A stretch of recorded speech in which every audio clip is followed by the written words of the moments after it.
7 years after he left to study abroad, the boy I'd loved my whole life finally came home to introduce his new girlfriend to his parents. That same week, my doctors finally announced that my 7-year battle with cancer had failed. I could go home to die. When Sherman saw me being wheeled out by my mother, a cruel smirk touched his lips. Well, 7 years and look at you, he sneered. So pathetic you can't even walk on your own 2 feet. Hearing the contempt in his voice, I just quietly pulled down the sleeve of my jacket, hiding the dense constellation of needle marks on the back of my hand. It's nothing, I said softly. I just fell and broke a bone. He let out another sharp, mocking laugh. Is that so? Well, in that case, since I'm getting married soon, you can be my fiancée's bridesmaid. I managed a faint, calm smile. I can't. I'm going somewhere very far away soon. With that, I patted my mother's hand, a silent signal for her to push me home. As soon as we got home, my mom helped me into bed. It wasn't long before Sherman's mother showed up. She stepped into my room, her eyes darting toward me, her words hesitant. Nina, she began, I have an enormous favor to ask. Her face was flushed. She didn't have to say the rest. I already knew. It was the same as 7 years ago. The memory was seared into my mind. The day I was diagnosed, she had burst into my hospital room, her expression a frantic mix of urgency and guilt. I hadn't even had a chance to process the word cancer. I was hysterical, sobbing with terror, when she fell to her knees in front of me. Nina, I'm begging you, she'd pleaded, her voice a desperate whisper. Don't drag Sherman down with you. He just got his acceptance letter. If he finds out you're sick, he'll never go. You and Sherman grew up together. You've been in love for years. Please, for my sake, don't ruin his future. Break up with him. Please. I've already figured it all out. I've arranged for a boy to meet you. All you have to do is pretend to kiss him downstairs. Let Sherman catch you. Then just break his heart. Because of her words, the first thing I did after my diagnosis wasn't schedule treatments or see a specialist. It was to stage a betrayal. To coldly, cruelly break Sherman's heart and force him out of the country. And now, just as I expected, her voice dropped to a conspiratorial, guilt-laden whisper. Nina, don't blame me. I have no choice. Sherman's new girlfriend. They were classmates through his master's and PhD programs. They're a perfect match in every way. I can't let such a perfect marriage fall apart. You know how much Sherman has always cared for you. If he finds out the truth about what happened back then, I'm afraid he'll. So could you please just avoid him for a little while? I mean, you're dying, aren't you? It's not like you should be going out much anyway. The word dying hung in the air.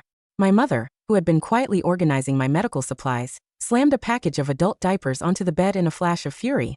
Seeing the rage in her eyes, I quickly grabbed her arm, my touch a weak, placating gesture. Only then did I turn back to Sherman's mother, my voice steady. I can promise you I won't tell Sherman the truth about what happened 7 years ago, I said. But I can't promise I won't see him. I couldn't. For 7 brutal years, there wasn't a single moment I didn't think of him. When the chemo became unbearable, I would clutch the old photo of us, his arms slung around my shoulder, and somehow find the strength to endure. I went through dozens of surgeries. More than once, I was rushed to the ICU, and I almost didn't wake up. It was my mother's voice that pulled me back. She would stand by my bedside, screaming until her voice was raw. Nina, don't you remember? You promised you would live. You promised you would go find him and clear up the misunderstanding yourself. You said that when you got better, I would take you to him. If you die, you will never see Sherman again. Her desperate cries, always with his name, were the lifeline that dragged me back from the edge, time and time again. But in the end, I still lost the fight. And Sherman, he had a new life now. A new girlfriend. A new future. Still, in the little time I had left, couldn't I just be near him for a while? That's why, when the doctor told me leaving the hospital was a death sentence, I pushed myself out of bed anyway. I had to. I knew he was home. I thought that would be the end of it. But after sending Sherman's mother away, I drifted into an exhausted sleep.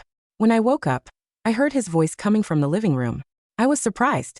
7 years ago, his hatred for me was a physical thing. He had stood outside my door for 3 days and 3 nights, waiting for a chance to grab me by the throat and demand to know why I'd betrayed him. When I'd finally sobbed that I just didn't love him anymore, he'd shattered the hallway window with a single, bloody punch. He hadn't laid a hand on me, but his disgust was a wall between us. If he saw me in the hallway, he would turn and walk the other way. He stopped going to the little corner store we used to love. The mere mention of my name would make him scowl. Why are you talking about Nina? The name makes me sick. The day he left for the airport, I ran through a downpour just to see him one last time. He saw me, and a bitter sneer crossed his face. He took off the matching ring we'd bought together, pulled out his phone, the one filled with all our photos, and smashed them both on the ground at my feet. Then he walked away without a backward glance. And yet here he was, in my house, Peeking through the crack in my bedroom door, I understood. He was holding his fiancée's hand. Mom, he was saying to my mother. Is it because of what happened 7 years ago? Is that why you won't let Nina help me pick out a wedding planner or rings? It's okay. I'm over her. We grew up together, after all. If we can't be lovers, we can at least be friends. His fiancée Sophie chimed in, her voice sweet. It's true. Sherman told me all about what happened with Nina. I know she cheated, but they were young. It takes two to tango. I'm sure Sherman wasn't perfect either. She smiled brightly. Besides, I should thank her. If she hadn't given up on Sherman, I never would have met such a wonderful man. So really, there's no need to dwell on the past. And it was my idea to ask for her help. We've been out of the country for so long, we don't know anything about the vendors here. And while letting our parents decide everything, their taste is a little dated. 7 years ago, my greatest wish was for Sherman to forget me, to move on. But now, hearing him talk about it all so calmly, hearing that he had told his new girlfriend everything, 1,000 tiny needles pricked at my heart. My mother, however, was not so composed. Hearing Sophie's passive-aggressive digs, her face flushed with a deep, furious red. Her lips trembled. You're just as shameless as your mother, she finally roared at Sherman. My heart seized. I pushed myself up. Mom, I called out, my voice weak. Come in here. Help me into my wheelchair. I'll talk to him myself. My mother came in, her expression still stormy, but when she saw me sitting up, the fight seemed to drain out of her. I reached out and hugged her. Please, Mom, I whispered. Just let me have this. It's my last wish. Her eyes welled with tears, but she, who had always indulged me, went to my vanity. She brought back my lipstick, my wig, and helped me into my jacket. The moment she wheeled me out, Sherman's brow furrowed. What is wrong with you? He said, his voice sharp. You were always so dramatic as a kid, and you're even worse now. It's just a broken leg. Your mom is not young. Do you have to make her wait on you hand and foot? The disgust on his face was plain to see. I just smiled faintly. The doctor said it's a bad break. I'm not supposed to put any weight on it for a while. Sophie stepped forward. Don't mind Sherman, she said with a dismissive wave. He's just used to being blunt from his time abroad. He's like this with everyone except me. Another pang of bitterness shot through me. It was true, he was always gruff. But with me he used to be. I pushed the thought away and looked at Sophie. Are you sure you want my help? Of course, she chirped. After a few more minutes of strained small talk, I sent them on their way. That evening, Sherman called. He told me to be ready tomorrow morning. We were going to see the wedding planner. My fingers gripped the phone so tightly my knuckles turned white. I was greedy for the sound of his voice, but terrified at the same time. It had been 7 years since I'd heard him like this, just the two of us on the phone. Back then, I used to fall asleep every night to the low, comforting rumble of his voice in my ear. I was lost in the memory when a woman's voice shattered the silence from his end. Sherman, come dry my hair. I snapped back to reality and managed a quick, okay. The moment I answered, he hung up. Listening to the dead dial tone, tears I didn't know I was holding back began to fall. I knew this was coming. But seeing it, hearing it, knowing he belonged to someone else now, the pain was a physical, aching thing. Sherman had told me to be ready at 10 a.m. I was so anxious that I had my mom wheel me downstairs at 9:30. We waited. And waited. By noon he still hadn't shown up. When I tried to call, he declined it. My mother tried to coax me back inside several times, but I refused. Getting out of the house had taken every last ounce of my strength. I knew that after this, I might never leave again. Finally, at 1 p.m. he called. They were coming down. My mom was furious, but I pleaded with her until she managed to paste on a neutral expression. As soon as I was in the car, Sophie turned to me with a saccharine smile. Sorry about that, Nina. Sherman and I were up a little too late last night. I just couldn't drag myself out of bed this morning. My hand clenched in my lap. Sherman, after stowing my wheelchair in the trunk, glanced at me in the rearview mirror as he got into the driver's seat. Why are you explaining anything to her? He said coldly to Sophie. The familiar ache returned. I just turned and waved to my mom through the window. He drove fast, the car lurching in a way that made my stomach churn. I bit my lip and endured it. I remembered how it used to be. After he got his license, he would always borrow his dad's car to take me out. He knew I got carsick, so he drove so smoothly, so carefully. I got sick in taxis, on buses, but never, not once, in his car. He slammed on the brakes, and my weak body was thrown hard against the back of the seat. A wave of nausea washed over me, and a small whimper escaped my lips. From the front seat, I heard his mocking laugh. You don't actually think I'm still going to drive carefully for you, do you, Nina? No sudden stops, no speeding up? I wiped a tear from the corner of my eye. No, I said, my voice quiet. You should be careful for Sophie. She's your girlfriend now. You're damn right she is, he sneered and stomped on the accelerator. My body slammed back into the seat again, my back screaming in protest. But I smiled. At least there was hate. At least, while I was still alive, I occupied some small, dark corner of his heart. The wedding planner's office was filled with the scent of fresh lilies and the soft hum of romantic ballads. It was a place designed for hope, for beginnings. For me, it felt like a mausoleum. Sherman pushed my wheelchair with a jerky, impatient motion, bumping it against the doorframe as we entered.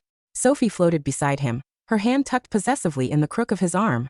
"We want something modern," Sophie told the planner, a bubbly woman named Claire. "Elegant but not stuffy. Maybe a garden theme? Sherman, what do you think?" Sherman didn't look at her. He was looking at a display of wedding invitations on the wall. Specifically, a sample that was deep navy blue with silver lettering. "Do you remember Nina?" he asked suddenly, his voice dripping with false nostalgia. "We used to talk about this. You wanted a beach wedding, barefoot in the sand. You said formal invitations were pretentious." He turned to look at me, his eyes cold. We were so childish back then. Imagine thinking love was enough to build a life on. I kept my hands folded in my lap to hide their trembling. "People change, Sherman. Tastes change." "They certainly do," he agreed, turning back to Claire. "We'll go with a ballroom. Black tie. The most expensive package you have. I want everyone to know exactly what kind of life I can provide now." Sophie beamed, oblivious to the jagged edge in his tone. "Oh, Sherman, that sounds perfect. Nina, don't you think?" "It sounds very grand," I whispered. The consultation dragged on for hours. They discussed flowers, white roses because Sherman remembered I hated them, music, jazz, which he used to find boring but now claimed was sophisticated, and the cake. Red velvet, Sherman decided. My heart hitched. Red velvet was my favorite. It was the only cake I would eat on my birthday. "Really?" Sophie wrinkled her nose. "I prefer lemon." "We're getting red velvet," Sherman said, his voice leaving no room for argument. He glanced at me, a challenge in his eyes. He wanted to see if I would react. If I would think, even for a second, that he still cared. But I knew better. He wasn't choosing it for me. He was choosing it to remind me of what I had thrown away. To show me that he could take the things I loved and give them to someone else. I felt a sudden, sharp pain in my chest, a familiar tightening that signaled my time was running out. I reached for the water bottle in my bag, my fingers fumbling with the cap. "Need help?" Sherman asked, not moving a muscle. "I've got it," I gasped, finally twisting it open. I took a small sip, trying to steady my breathing. Claire looked at me with concern. "Are you all right, miss? You look very pale." "She's fine," Sherman answered for me. "She's just tragic by nature. It's her aesthetic." Sophie giggled. "You're terrible, Sherm." As we were leaving, my wheelchair got stuck on the threshold of the office. Sherman sighed, a heavy, exaggerated sound of annoyance. He grabbed the handles and shoved hard. The chair lurched forward, tipping slightly. I cried out as my body was jolted, pain radiating through my brittle bones. "Careful," Claire exclaimed, rushing to steady me. Sherman stepped back, dusting his hands off as if he had touched something dirty. "She's fragile," he said to Claire. "Like glass. Or maybe like ice. Cold and easily broken." I looked up at him, meeting his gaze. For a second, just a second, I saw something flicker behind the anger. Fear? Regret? But then it was gone, replaced by the mask of indifference. "Let's go," he said to Sophie. "I'm starving." The next few days were a blur of pain and bittersweet torture. Sherman insisted I accompany them everywhere. Dress fitting, cake tasting, venue tour. He claimed he valued my old friend opinion, but every outing was a carefully orchestrated performance of his happiness and my exclusion. My mother tried to stop me. "Nina, you're killing yourself," she wept one night as she rubbed ointment into my swollen ankles. "Why do you let him treat you like this?" "Because," I whispered, staring at the ceiling. "It's the only way I get to be with him." On the fourth day, my body finally rebelled. I collapsed in the bathroom, coughing up blood. The cancer was aggressive, impatient. It was tired of waiting for me to say goodbye. The doctors had given me weeks. Now it looked like days. When I woke up, my mother was by my bed, her eyes red-rimmed. "I called him," she said defiantly. "I told him you couldn't make it today." "Mom, no. I didn't tell him why. I just said you were sick. A flu. Whatever." She wiped her face. "But he's coming here. He said if you can't come to the venue, he'll bring the samples to you." My heart soared and sank at the same time. He was coming. I spent an hour trying to make myself look alive. More makeup to hide the gray tint of my skin. A scarf to hide the protruding bones of my neck. When Sherman arrived, he was alone. "Sophie's at a spa day," he muttered, throwing a binder of fabric swatches onto my bed. "She trusts my judgment. Or rather, she doesn't care about tablecloths." He pulled up a chair and sat down, looking around my room. It hadn't changed much in 7 years. The same posters, the same books.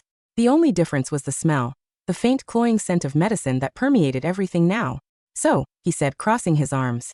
The flu. Something like that. I lied. He looked at me, really looked at me, for the first time since he'd returned. His gaze lingered on my thin wrists, the hollows of my cheeks. You look terrible, Nina. Thanks, I smiled weakly. You know how to charm a girl. He didn't smile back. Why did you do it? The question hung in the air, heavy and suffocating. Do what? Cheated. Betrayed me. Threw us away. His voice cracked, the anger giving way to a raw, gaping wound.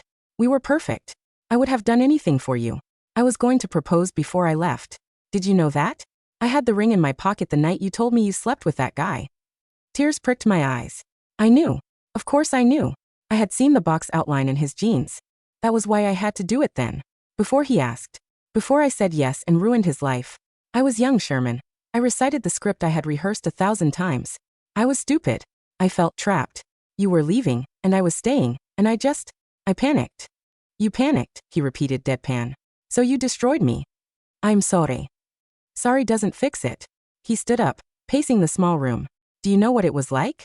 Being alone in a foreign country, heartbroken, thinking about you with someone else? I hated you. I hated you so much it kept me alive. I studied harder, worked harder just to prove I didn't need you, to become someone you would regret losing. He stopped at the foot of my bed, gripping the rail. And now I'm back. I'm successful. I'm getting married to a woman who is beautiful and smart and loyal. And you look at you. He gestured to my frail body, my wheelchair in the corner. You're nothing, he spat. You're a ghost. I am. I agreed softly. I'm a ghost. He stared at me, his chest heaving. He wanted me to fight back. He wanted the old Nina, the one with fire in her eyes who would scream and throw pillows. But that Nina was gone. Suddenly, he reached out and grabbed my hand. His grip was tight, painful. Tell me to stop, he demanded. Tell me not to marry her. Tell me you still love me. My heart hammered against my ribs. Every cell in my body wanted to scream it. I love you. I never stopped. I did this for you. But then I looked at the needle marks on my hand. I felt the tumor pressing against my lungs. I couldn't give him a dead bride. I couldn't be the tragedy that defined his life forever. I pulled my hand away. I don't love you, Sherman, I said, my voice steady and cold. I haven't loved you in 7 years. You should marry Sophie. She's the right choice. He recoiled as if I had slapped him.